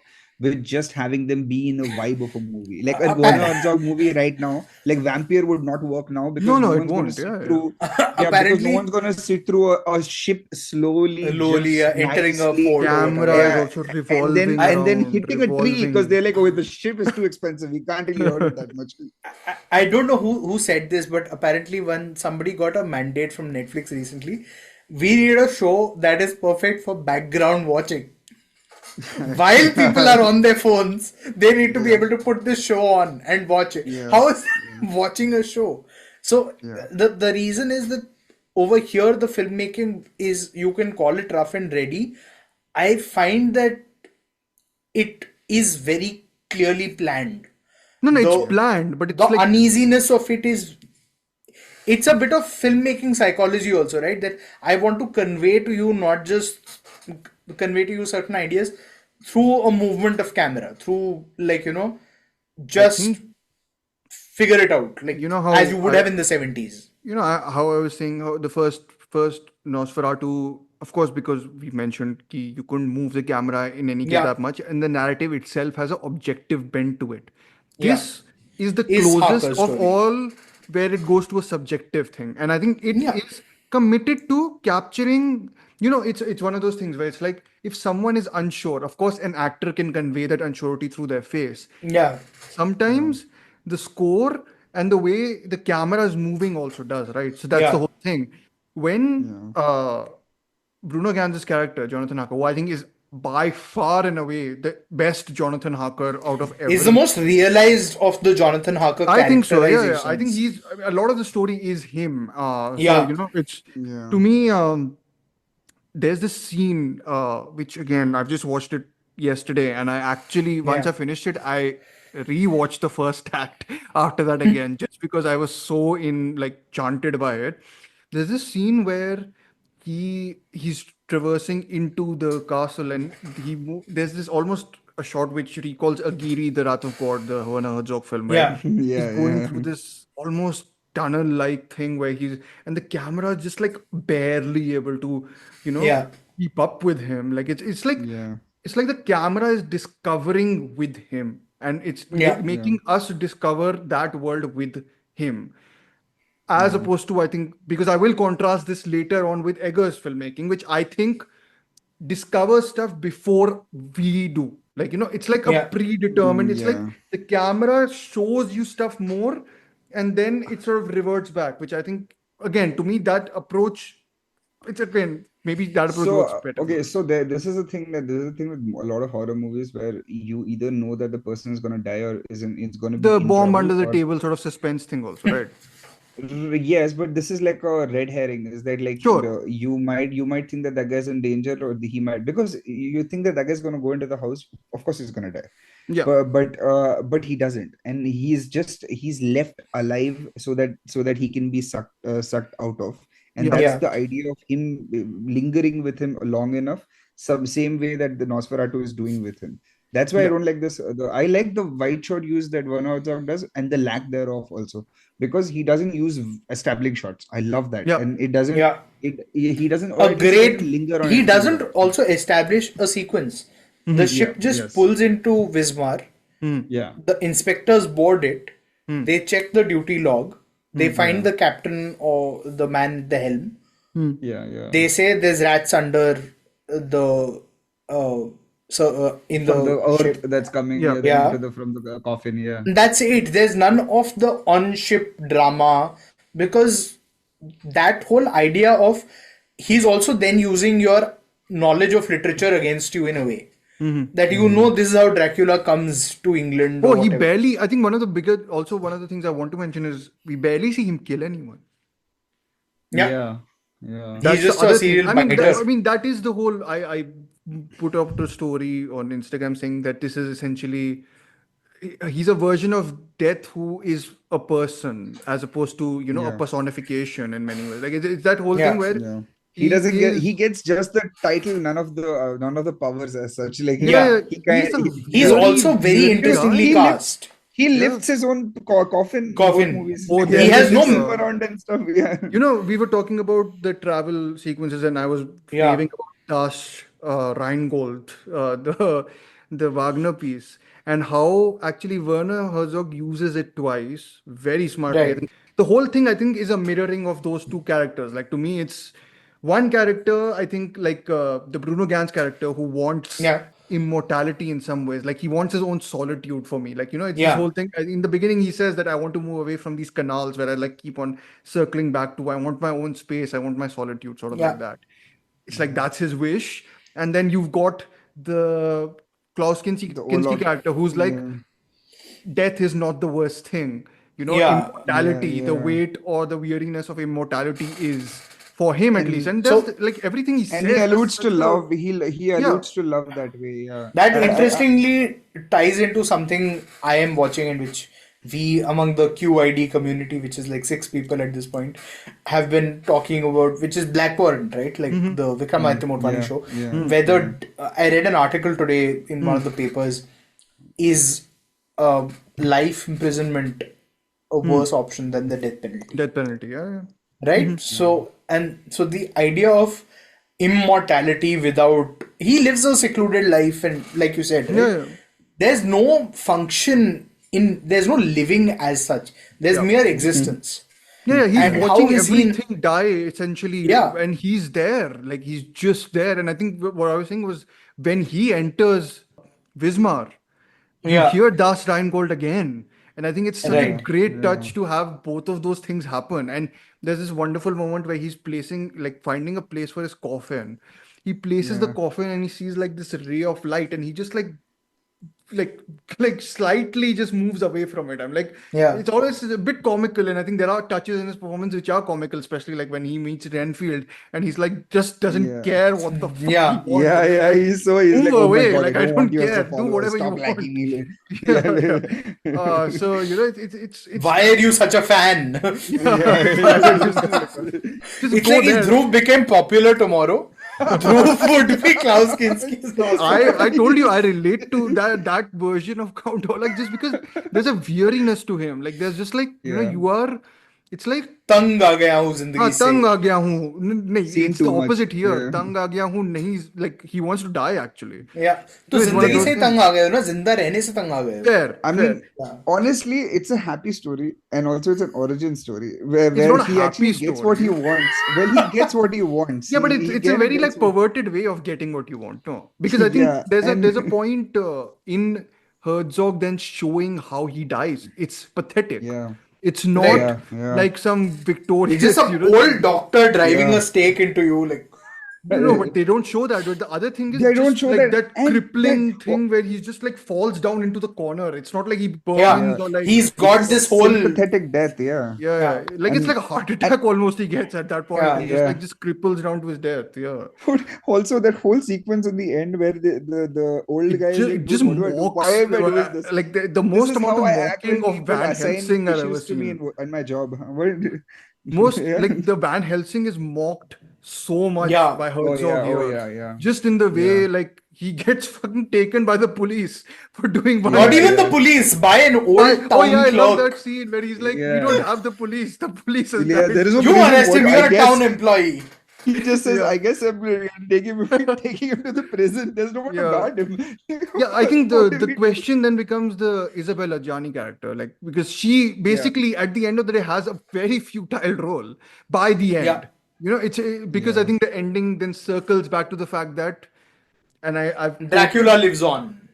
yeah, but I've quoted Yeah. this line Essentially. from another Herzog film which I love, Grizzly Man, and that's sort of his ideology, and I think that sort of goes to say what he's saying. Where two quotes. Yeah. One is, I believe the common denominator of the universe is not harmony, but chaos, hostility, and murder. and the other thing he says is, I see only the overwhelming indifference of nature, which I think is a very like the way he shoots the river flowing, like you know, even just that image of it just flowing Yeah. full stream, sort of like that, sort of has that effect on you. And Also, yeah, I mean, it she depends on. says a lot of things that I think Herzog would say. Like Isabella Gianni is like has such like monologue-y kind of She like is a sudden like really powerful, transgressions. but she has such a powerful personality. Her scene with Klaus Presence, Kinski is yeah. like is Yeah. really like you know, there's a power imbalance It's a between face-off. them. Yeah, exactly. Yeah, Yeah. He feel like I know it's shot like he's What a like, Nicolas Cage reference. Face Off, yeah. Renfield ho gaya. No. Yeah. No, he's played Dracula. He's Dracula, okay. Nicholas Holt Nicholas is Hoult is Renfield. Renfield. Do you want me to transition? Yes, Or do you want to please, talk more sir. about Vampyre? You can say more. I wish, but Oh the my purpose God. of the episode is to arrive at Mr. Eggers. I've never shared my secret with any soul. You've had these spells since childhood. Tell me what you can from the beginning.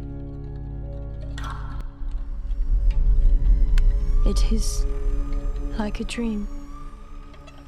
It was our wedding. When we turned around, everyone was dead. The stench of their bodies was horrible. Standing before me was death. But I'd never been so happy. Robert Eggers' Nosferatu. Written by Robert Eggers is F.W. Murnau's Nosferatu to Yes, keep with the yeah. tradition. Sure. It's written by him, shot by Jaron Blaschke, which he shot everything else also that Eggers has made. Louis Ford, editor, who's also Louis Ford, I don't know. Louise Ford. Louise, lady. Okay, she edited everything that Eggers has made. Composer, I think he changed composers for Northman, and I think he's carried forward for this also. Robin Carolyn. Production design by Craig Lathrop. Costume design by Linda Muir and David Schwed. So, I just wanted to mention the production design and costume designer because they play a big role in, this type of a movie, especially. Cast includes Bill Skarsgård, who plays Count Orlok, Lily Rose Depp, who plays Ellen Hutter, Nicholas Hoult, Thomas Hutter, Willem Dafoe, Professor Albin Eberhard von Franz, Aaron Taylor Johnson as Friedrich Harding, Emma Corrin as Anna Harding, and Ralph Ineson as Dr. William Severs. And what was And Simon McBurney as Knock. Herr Knock. Yeah. Herr Knock. The And plot, funnily enough, Chris Columbus, co-producer, the director of the first two Harry Potter films. interesting. And Home the Alone. director of Home Alone 1 and 2. Yeah. Plot of the Very movie. strange producer to have on board. I mean, I think I had seen one interview of Eggers, and he had said Chris Columbus is super helpful. He's more of someone he knows how movies work, something that will work in a theater, and he kind of has writing. I mean, this is the writing biggest notes hit for Eggers him. has had, right? So, It's Yeah, also for sure, yeah. Columbus gave an interview in which he said, I am willing to be the production company that loses money on a film which a director wanted to make, as opposed to make money on a film which a director has lost control over thanks to the studio. sure. Yeah. Nice. That's basically good on a you. good words. producer Yeah. in that sense. Yeah. Yeah. You need more of those. Plot of this Nosferatu, I think, is very aptly written on IMDb. It's a gothic tale of obsession between a haunted young woman and the terrifying vampire infatuated with her, causing untold horror in its wake. I think it's I feel like apt. Preetham would have given good music for this movie. You know the scene where Should I put the race ka song? What is the that you can put over here. what is the race ka song, yaar? Pehli nazar mein. Nazar mein. वो भी, that's also apt. But "Ae Dil Hai Mushkil" is more accurate. No, I'm not. Dr. Shut Dhruv. up. I like that movie. Can I not compare that with freaking this? I don't like this movie. Hai Dil Hai Mushkil because of Aishwarya being the Nosferatu. Oh, sorry. I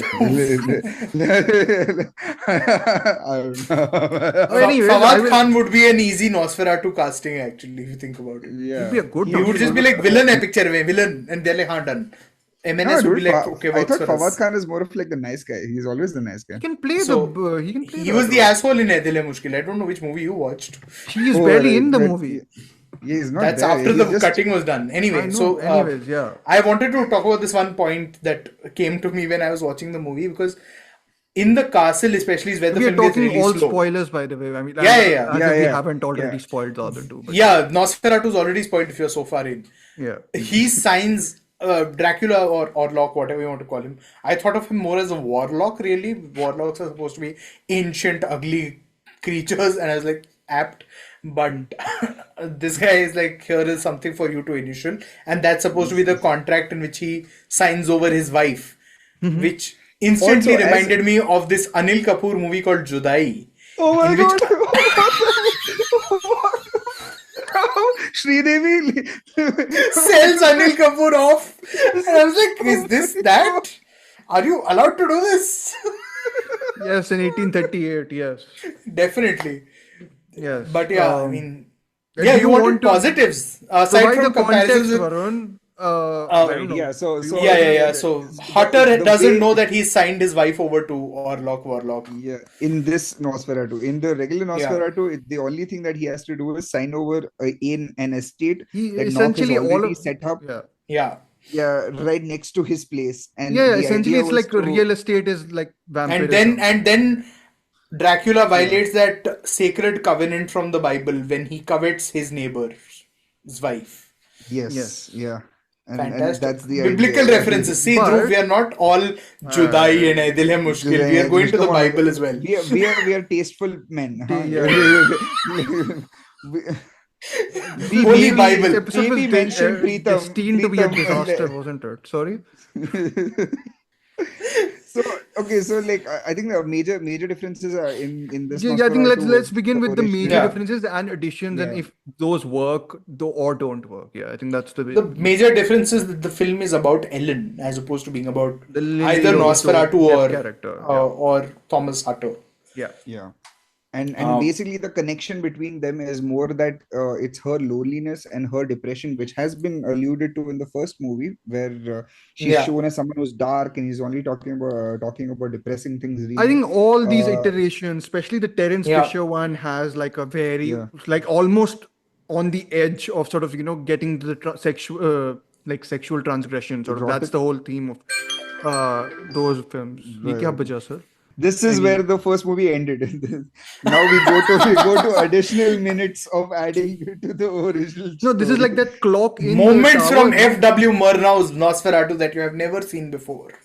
Da, da, da. The No, truth there's a- about Murnau. Tower, no? Anyways, go. You guys go on about yeah.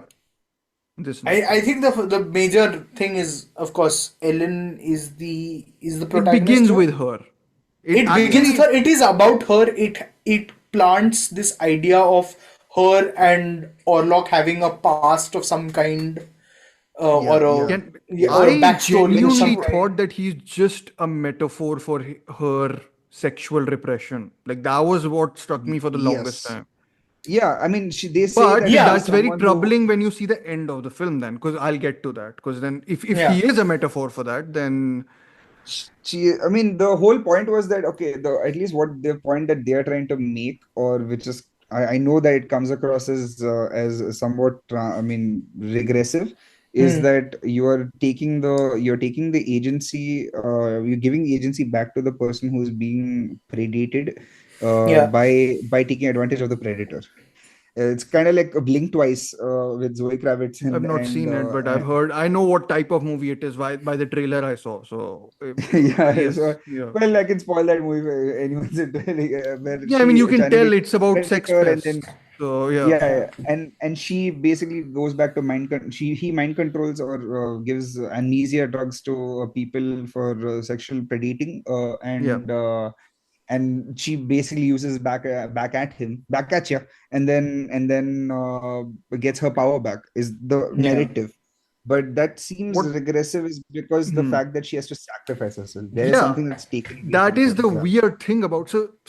Okay, Yeah. we were first talking, I suppose, about the thematics here because we've sort of hinted at the filmmaking Throughout, yeah. things and a little bit, but we will get to those also and the narrative. But as for the thematics, yes, I wanted to just ask you guys this because I watched it. I actually thought I thought the first scene was pretty effective. I think the jump scares are obnoxious in this, and I think they are. I think there's just one, right? The one in the forest. That was the only jump scare No, that jumped there's out. jump also, scares are also plenty the in fake this. out. Really? The So fake out, many. with Emma Corrin checking out the outdoors and then suddenly seeing Larry Rose Depp in the hallway of her house. That is in a the- good one. I thought that was. I one of the think few they're good just ones. bad jump scares No, then because I there's- was like, is there a jump scare? Yeah, there's the I Nicholas didn't Hoult thing register for also me. when he's in the. Yeah, they're bad. I think they're badly, cheaply done. In a Right. way where I was like, it conflicts. They are with- not even later James Wan quality kind No, of the jump issue scares. is James Wan is not striving for a Robert Eggers style Yeah. portentousness also, right? Like, Also, his jump scares are pretty effective in the first Conjuring film. Like, yeah, there are different types of movies though. This is definitely, not but this is when not you're something- doing the jump scares, purpose remains the same though, right? To Yeah. be like, hey, but got here, you. yeah, but here the problem is that this film is reliant on a sort of slow burn atmospheric Yeah. dread, which is Yeah. typical of I him. suppose that's why they didn't register with me, because Okay. I wasn't looking for them or expecting them in a film like this. So maybe they should have then jumped okay. out. But I was like, I got taken that's a out bit every weird. time But it like, sort of had that, like a Yeah. God, that blast of sound. I was like, fuck off. Like, I'm I just think like, the whole- I'm that in the is movie. cheap. the whole mystique around Skarsgård's character was also one cheap thrill kind of situation No, where but they were like, before we go to that, can I just Yeah. get at the thematic thing of it? So yeah, Yeah. So if you're doing this thing, right, where you're centering it on the issue for me is that regressive strain would be less of a problem if the film wasn't about positioning itself as a progressivist sort of female emancipation thing. Like the whole idea of the film is from the beginning that she is this person who yeah, is at odds with the society she's a part of, right? Yes, the yeah, society in which she lives. She's fighting with Harding. She's fighting with. She's The Emma Corrin character making a also, right? point. She's the Yeah, contrarian in many ways. She's Yeah. like, I'm Yeah. and of course the way Lily Rose Depp performs it, very much reminiscent of Isabella Gianni in Possession, is very she exemplifies the sexuality of the character. She doesn't sort of, minimize it by any Yeah. stretch of the imagination. Her convulsions are more erotic than sort of, It's What was taken as I- erotic. Actually, it's more taken. Actually, and on there, it is basically there. It's like kind of judging people, or for judging people, where they're like, okay, this is person who is clearly having. but then it needs to work an also, issue. no, Hemant? I mean, I never like felt. that- See, Yeah. and I enjoyed the film. My problem with it was that it has very intellectual ambitions, in quote unquote intellectual ambitions. It has very, very basic landing.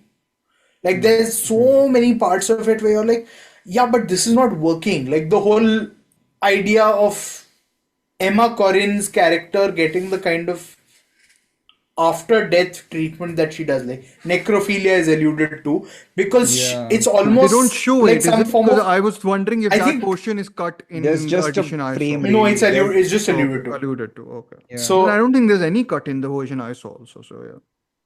So then I was like, if that is going to be the approach to women, you can say, sure, it's a way for Friedrich to express grief or whatever. Yeah. But all of this needs to land in a film where, I think the issue though becomes that at the end of the day, he's still adapting Nosferatu, right? yeah, The ending of Yeah, this. yeah. So if he's going for that progressivist sort of, this Yeah. is what, again, I don't think he needs to go to the. I want to clarify this. Yeah. I'm not saying that he needs to be a progressive filmmaker who wants to do all this. He can frame this film as a all the same, tragedy. don't be a regressive filmmaker ideally today. No, We are but not- I'm saying that Yeah, you don't can be frame- Don't be like the filmmaker Hemant currently looks like. Oh my No, God. I'm saying you can frame this film as a tragedy, Yeah. right? The ending happens, Sure, you can. and it's not like a ray of light is coming through the window because she sacrificed herself.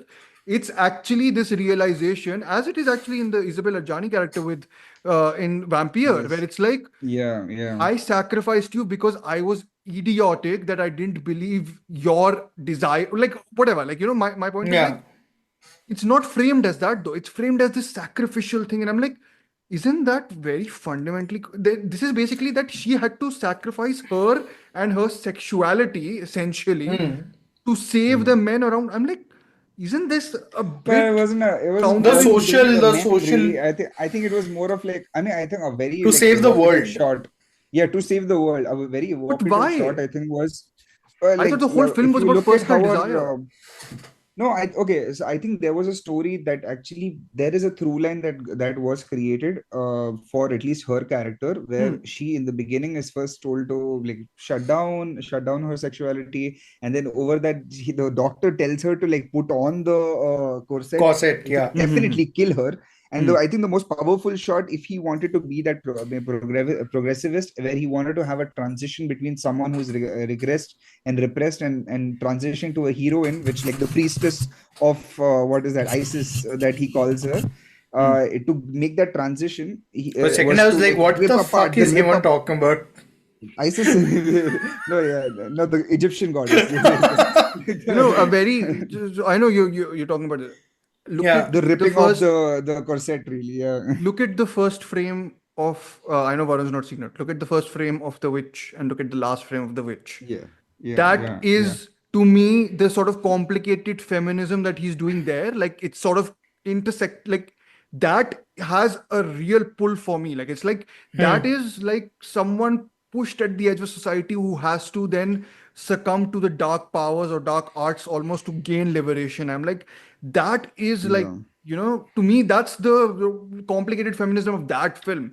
Here, to me, it's like, I'm like, she begins at a place where she's not in control. So is it just gaining control of her body? But the idea is gaining control of her body means she dies. Like, that's the implication of the ending. Like, I'm just like, I can't like make heads or tails of the fact that she does eventually, for controlling her sexuality or controlling her body or controlling her desire, she has to die. I'm like, is that not very regressive? Like, again, I think you can call it, you can definitely see it as regressive. You can also then see it as or no, for me, other thing is a reflection of reality. The film as tragic. That's the other thing. Right. Filmmaker can frame this as a tragedy, right? That's the whole idea. In the first Nosferatu, when Ellen dies, it is a tragedy. It's not some, there's no ray of, I mean, of course, they show title card, but there's no like feeling that you achieved something. In this, the Willem Dafoe character is like that occult leader almost. He's like, oh, because of you, we have achieved salvation. And I'm like, but like she had to give up her life. I'm like, is there no like, I think there was a push and pull. I think the push and pull happened very quickly. I think there was supposed to be a push and pull in the third act, and I really think Eggers has a third act problem, which is also there in The Witch. It's not. It's not there just in every. I feel Lighthouse is also overly rushed into the ending. I think Nosferatu, all of the movies, the ending is rushed. There is no plot point there to actually make you feel like there is some sort of something obstacle in her way that she could save herself.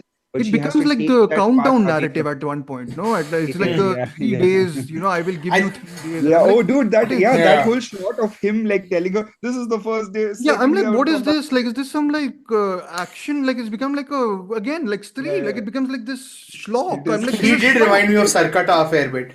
But I think I'm like, this is schlock though. This is not self-serious territory. But the thing is also then you need to figure out as a filmmaker whether you want to make a faithful adaptation of a film that is 100 years in the past, or you want to do an actual revisitation of that material. I'm not saying revisit Stoker's original text. No, he has. I'm saying revisit. Yes, intentions of revising it. Exactly, it is the perfect thing to have. Nosferatu, he's got the material. He's got that he can use. So because it's completely removed from the myth of Dracula. So he can do whatever he wants with it. Really. I think he gets consumed too much in being like, faithful by to Nosferatu. I think it's just like he takes that concept of Ellen, but isn't able to follow it through till the end in a way. At least to me, never felt like cohesive. I think then. There's also then the problem of how much of a woman's involvement you have in putting together such an enterprise. I'm sorry, sir, Varun. I've seen The Witch. He's made a great. I think The Witch is a great feminist film. Yeah, fair. Yeah. See, I've not watched it. Yeah. So my understanding can only come from The Lighthouse and from this. Maybe that's what I'm saying. The film would have benefited from like a woman maybe coming in as an executive producer to have or a writer, this is maybe, like parts of this play out to me as The Witch for a mainstream audience, and I'm like, I don't know if I want that. Like, The I don't opening know. shot is These are, of literally a course, recalling image of the witch. It's the her looking up towards someone, like it's like praying to for a god to like take her. Like I mean, it's like see, it's literally the you can map them out. I'll be honest, I still enjoyed the film tremendously, and that was also because I was divorced from the Nosferatu and from Eggers' Previous work, filmography, yeah. because You only having seen not Lighthouse, I've right? only watched Lighthouse, And and you didn't love that's it, so I didn't love it. I thought it was no, very accomplished as a film, no, sure, like it's but like, the form greater than Again, content. yeah, Sort of. the making of rather than the film itself. Yeah. no, We hear just the so much way, about like I mean Nosferatu itself, right? Like if you yeah, look at the amount of content, I hate yeah, that word, but that it has created without actually talking about the actual movie on its yeah, own, it has made people blind to what it can achieve as a movie. I feel like there's a message that they had and which was baked into the story, which it shouldn't have. The message should be right, emergent.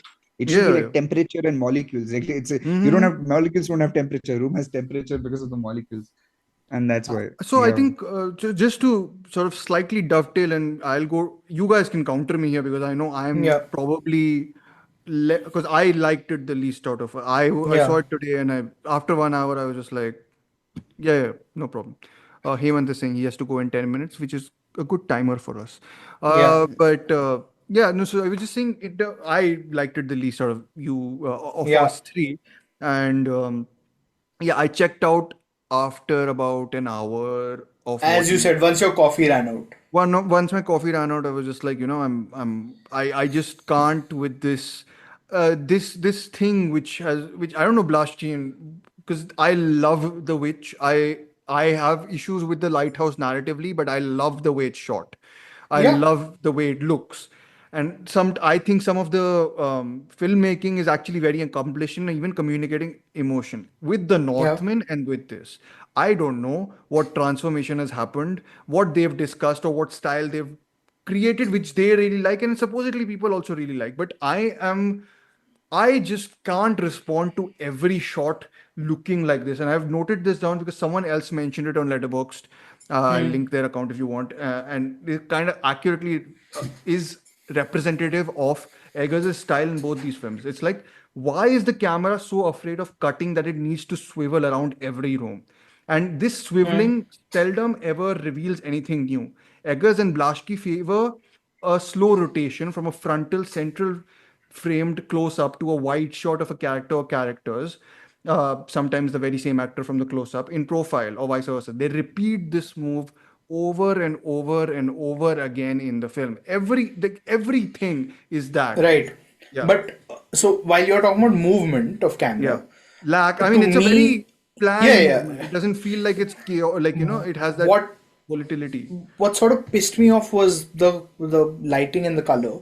I Okay. remember Too dark. texting because Hemant was the only one. Aryan, being a med student, does not respond very often. So I checked with Hemant whether the color grading was off, and he said no, it's sort of trying to pay homage. But the thing is that in paying homage, your film cannot become, Was it too the, dark or what for you? I found Yeah. it to be very samey. So I'm like, okay, but why do your indoors and your outdoors look the same?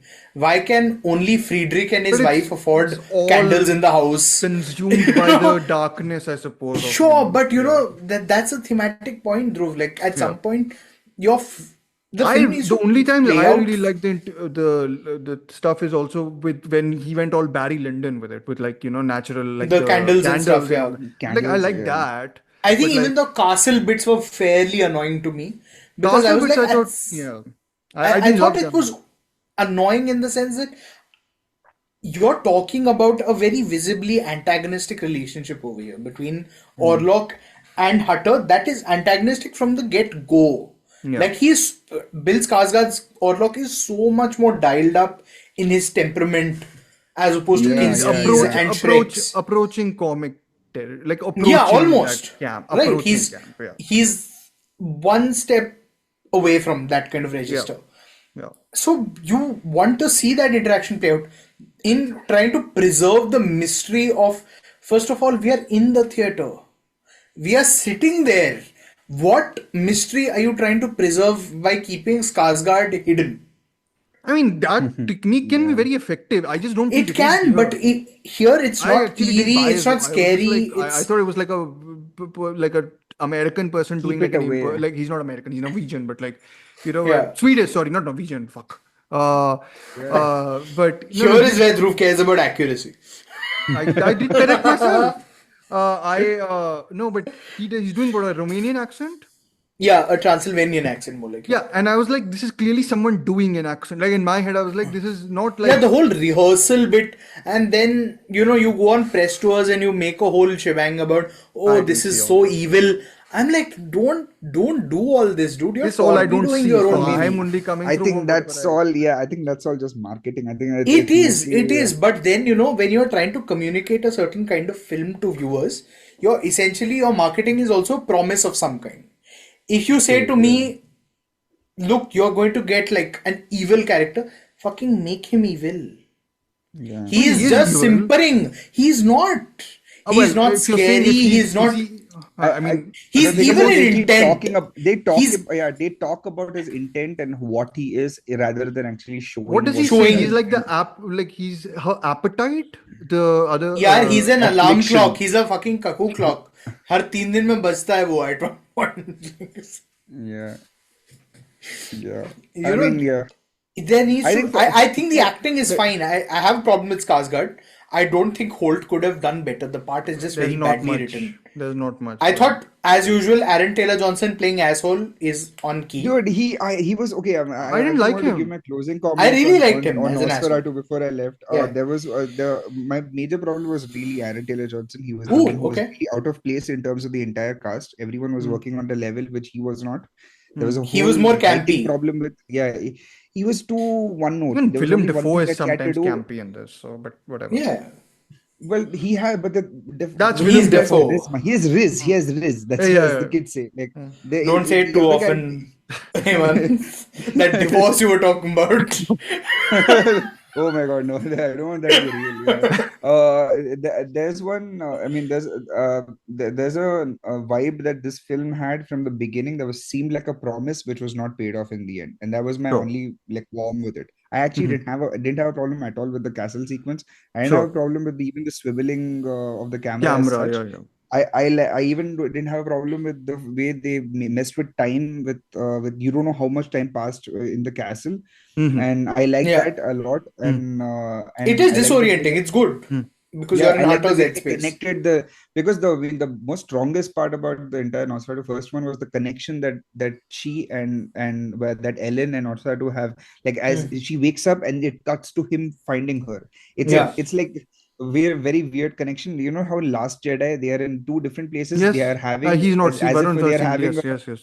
I'm unlikely to ever watch it. So go ahead. where they're having conversations in different Yes. places, looking at each other, and they're still holding the 180-degree rule. And this happens in the first Nosferatu and still in this one. And it feels like a conversation between them through the movie rather than having them be oh, I like you now, and then I'm gonna like go after you. Instead, it's more that he has this this deep-seated sort of something that he himself is repressed. It's like the love he has repressed and the whatever she has repressed is now coming together into whatever they're going to commune in the end. So, and that's the reason why Commune. The married man is like, whatever they're going to commune. You know what they do. You know what they do in closed rooms. Yeah, Sonali Bendre and Salman Khan in Saath Saath Hai. I And still the door closing. I actually think the final sequences of the blood sucking are actually more troubling, or like troubling as Visceral. like Yeah, eerie in like in 1922 and 79 actually compared to this. But again, Yeah. that's I like the whole when they actually showed what happens in front of the fireplace. I love that one. Like it just stays on too long to make people uncomfortable, and I feel like that should have been the the vibe one where before he's sipping Nicholas Holt. just sipping. Yeah, Yeah, Just I think here there was what I also- do to my Stanley Cup. I think over here also there's this thing of, okay, you're saying Orlok is so powerful and he can do fucking anything. He still needs the wolves. He still needs like so much paraphernalia to get going. You're like, dude, what power is there in this guy? He's just got one big mustache. I He's still just don't one understand. Is he like an Transylvanian sergeant independent- major. Is he legitimately an independent entity, or is he literally just a manifestation of her sexual impulses? But then how is he affecting Because there's some people Hatter? I was reading online where they're like he's like a representation of sexual violence. Where I'm like, really? Like I never got that. But then what is his interaction with Hatter about? He's just a random count who's old.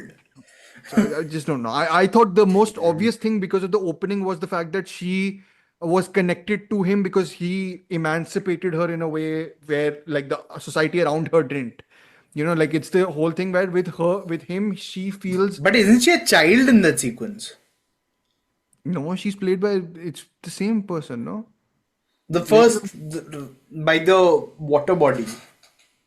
Yeah, but I think the whole I don't know, like the whole I think it's a bit blurry in a way where I was just like it then doesn't Yeah, in the beginning, it is her as a a child. child. It is her.